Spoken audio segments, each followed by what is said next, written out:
The New York Rangers' next move has been revealed as multiple writers and insiders have linked an elite goal scorer to the Rangers this summer in free agency. We're going to break down who that is, and it has major implications on the direction of this team moving forward and what Chris Drury is planning for this squad heading into next season. We're going to break that all down in this episode of Rangers Digest. But before we do that, a quick reminder to hit that subscribe button. About 74% of you who watch these videos are not actually subscribed to the channel. So if you want to stay up to date with everything that's happening with your New York Rangers as we head into a very busy offseason and free agency, and of course, can't forget about the draft, I'm going to keep you up to date with everything here on the channel. It's free, so go down below and hit that subscribe button. And again, you get to stay up to date with everything happening with the Rangers. But let's dive right into it. Multiple writers have now linked Brock Boeser to the New York Rangers, and the Rangers reportedly in the runnings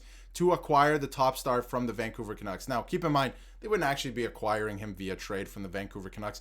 They would sign him, right, in free agency this year. He is a free agent, and we're going to get into some contract projections later in the video and what this means for the Rangers and the lineup. But there are a ton of reports and, rumors. There's a lot of writers linking him to the Rangers as well, and it could actually be a good fit, and we'll break it all down again. But let's get right into it. Chris Drury will have to go to work in July in order to bolster a Rangers roster that's incapable of making it to the playoffs. He could look to a familiar place to find another 60-point scorer. The Vancouver Canucks, of course, has history trading with them, and JT Miller, and adding Brock Boeser to play with JT Miller is a very interesting idea. Very interesting. And what we know about Brock Boeser is, on last Saturday's headlines with Elliot Friedman, he said that, I understand the big issue is term in terms of contract. So he wants term. That's something that, we got to talk about and is a problem for the New York Rangers as well. Never say never, but term is the issue. And both Boeser and the Canucks have found no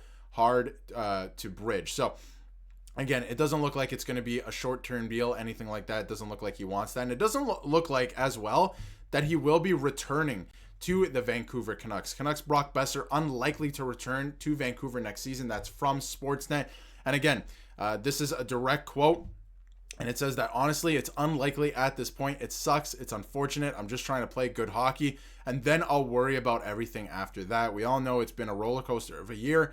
There's been a lot of different things. And we all know that, of course, with everything that happened with JT Miller, before he came over to the New York Rangers as well. But there is a lot going on, and where there's smoke, there is fire, I think, sometimes. So, he could also bolster the team's power play unit. This is a pure goal scorer. He can add more scoring. And I know what you're probably saying right now, do the Rangers need more scoring right now? Don't we need more defense? Yes, you're going to have to retool that in the offseason as well. And we'll get to that in another video. There's actually another target from the Los Angeles Kings that Chris Drury is targeting as well. But we'll talk about that in another video. But again, he could be a very reliable top six winger in terms of production. Now, what could this, do for the New York Rangers? Let's dive into it, right? When you take a look at the lineup, and we'll get to this in a second, but when you take a look at the lineup, again, adding him there on the top line would move Gabe Perreault, and again, this lineup's going to look completely different come next season, but it would move Gabe Perreault down. Maybe have Brock Boeser on the second line there with JT Miller. I would pair him with JT Miller. You need somebody who's fast and can get him the puck, and that's exactly what JT Miller can do. So, it's very interesting what it can do to lengthen this lineup. And again, I think this is going to look very different come opening night.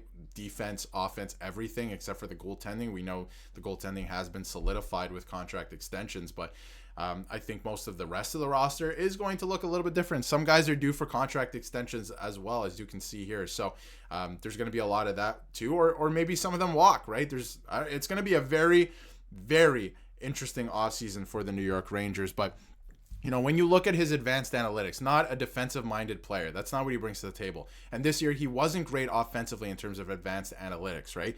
But you can take a look at some of his previous seasons, and he was really good. And this is a former 40-goal scorer. He can add, a lot of goal scoring to the Rangers lineup. Again, I'm not saying this is a perfect match, but it's a very interesting prospect of adding him. He wasn't great this past season. His expected goals per 60 minutes was way down, right? He's had much better seasons the last couple of years, but even looking back at last year, he had a fantastic season. If you look at the advanced analytics across the board, this is a good offensive player. We know that. And we also have a quote here from Mark Pye on Canucks Digest, who's, watched countless Brock Besser games and countless JT Miller games. And he went on to say that Brock Besser is awesome.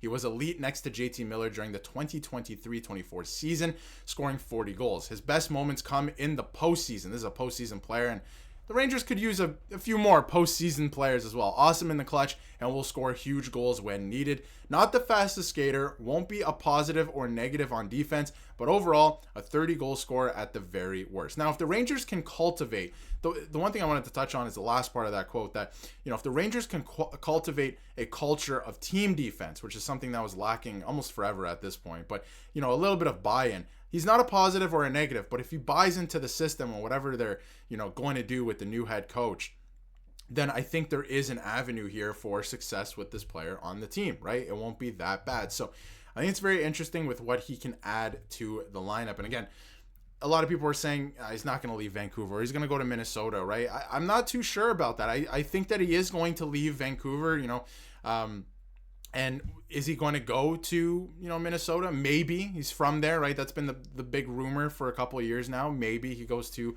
Minnesota. But I think at the end of the day, if the Rangers can offer him up exactly what he wants, and the Rangers want to retool on the fly, and they think that this is a piece that can add something to the team in terms of veteran leadership, and you fill in the rest of the team with role players and young guys like Gabe Perreault, Brett Berard, for example. So I think it's very interesting. They have to find a good mix, though, because, some of these younger guys aren't proven at the NHL level. So, again, it's going to be a very interesting offseason for Chris Drury coming up here, because he is sticking around. He signed that contract extension. So, one thing I wanted to touch on, too, in terms of Brock Besser is, while he made sure to take accountability, noting that there's no excuses for the Canucks' disappointing season, 1 year removed from leading the Pacific Division and losing after 7 games in the second round to the Edmonton Oilers.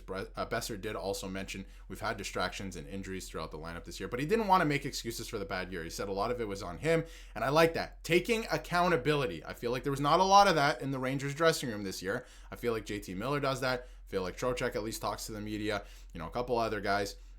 They need players who take accountability. They need a coach who also takes accountability. So adding a guy like this who does take accountability would be a step in the right direction in that way. And if they were able to trade a couple guys that, didn't take accountability last year, and we know were causing trouble throughout the season, you might have something here. So I think it's very interesting. In terms of his contract and what we're kind of looking at, shout out to Scotia Card Projections. Again, work is unbelievable with these and very accurate most of the time. Very, very close. So we know that he was asking for around $9 million in pretty long term. Keep in mind, this guy's only 28 years old, right? And for a guy who can score goals like this, I think it's a very good option. So if you can get him for around $8 million, somewhat long term, I think maybe you go for it. I think it could be a really good option for the Rangers, adding a proven 40-goal scorer. And I think if he plays with JT Miller, having those two kind of in the middle of your lineup there, and then, hopefully Lafreniere gets it together, I think it's great. I also think that he can be a physical presence, especially in the playoffs as well, and he scores in the clutch. So